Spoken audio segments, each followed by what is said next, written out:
குடும்ப வாழ்க்கை என்பது என் வாழ்க்கையின் அடுத்த காலங்களுக்கு அழகு சேர்க்கிற ஒரு இடம்.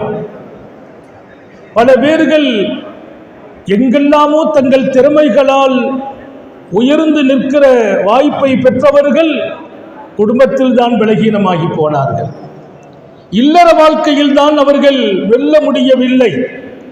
நபிகள் நாயகம் ஸல்லல்லாஹு அலைஹி வஸல்லம் இந்த வாழ்க்கையின் வெற்றியின் ரகசியம் என்று அவர்கள் வாழ்ந்து காட்டிய விதம் என்ன தெரியுமா? ஈகோவை இல்லாமல் ஆக்க வேண்டும் என்று வாழ்ந்து காட்டினார்கள்.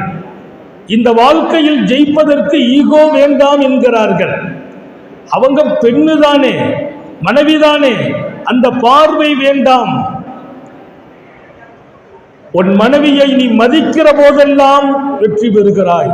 அல்லாஹ் நம்ம எல்லாருக்கும் தௌஃபீக் செய்வானாக. மனைவி கணவனை பொருந்திக் கொள்கிற போதும், கணவன் மனைவியை மதிக்கிற போதும் நிறைய குடும்பத்தில் மரியாதை கொஞ்சம் கம்மியா இருக்கும். பெண் என்ற காரணத்தினாலோ என்னவோ அவள் நம் வீட்டுக்கு வாழ்க்கைப்பட வந்தவள் தானே என்ற ஒரு எண்ணம் தோணுமோ என்னவோ, வல்லல் நபி ஸல்லல்லாஹு அலைஹி வஸல்லம் அவர்களை சரியான இடத்தில் வைத்து பார்க்கிறார்கள். மகிழ்ச்சியான இடத்தில் இருக்க வைத்து அவர்களை அழகு பார்க்கிறார்கள். ஒரு கட்டம் அவர்களின் விருப்பத்திற்கும் நாம் ஒத்துப்போக வேண்டும் என்றார்கள் ஸல்லல்லாஹு அலைஹி வஸல்லம். ஒரு பரக்கத்தான வாழ்க்கை தான் நமது குடும்ப வாழ்க்கை. இந்த வாழ்க்கைக்குள்ளால் அந்த பரக்கத்தை நாம் அனுபவிக்க வேண்டும்.